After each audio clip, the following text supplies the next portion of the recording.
Un fort tremblement de terre a été enregistré entre les îles grecques d'Amorgos et de Santorin après plusieurs jours de secousses consécutives dans la région. Plus de 11 000 personnes ont déjà évacué Santorin, avec environ 7 000 d'entre elles partant par ferry et 4 000 personnes par avion.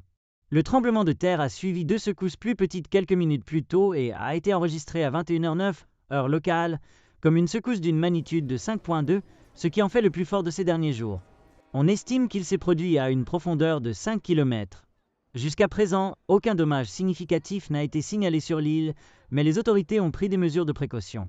Santorin accueille des millions de touristes chaque année, mais actuellement, la saison n'a pas encore commencé, ce qui signifie que les résidents et les travailleurs locaux constituent la majorité des évacués.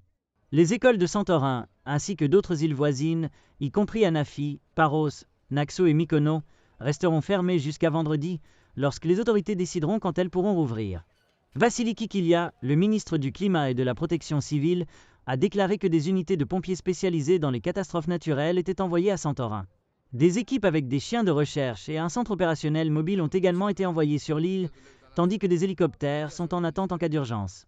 Kikilia a également mentionné que la garde côtière et les forces armées seront disponibles pour aider les personnes vulnérables qui souhaitent évacuer. Plus tôt, mercredi, le Premier ministre grec Kyriakos Mitsotakis a eu des tonalités optimistes lors d'une réunion avec des experts en protection civile. L'État fait confiance à la science et aux scientifiques. Nous avons fait cela lors d'autres crises également, a déclaré le Premier ministre. Santorin est situé dans ce qui est connu sous le nom d'arc volcanique hellénique, une chaîne d'îles formées par des volcans, mais la dernière éruption majeure a eu lieu dans les années 1950. Les autorités grecques ont déclaré que les récentes secousses étaient liées au mouvement des plaques tectoniques et non à l'activité volcanique. Les scientifiques ne peuvent pas prédire le moment, l'ampleur ou l'emplacement exact des tremblements de terre. Cependant, il existe des zones du monde où ils sont plus susceptibles de se produire, ce qui aide les gouvernements à se préparer.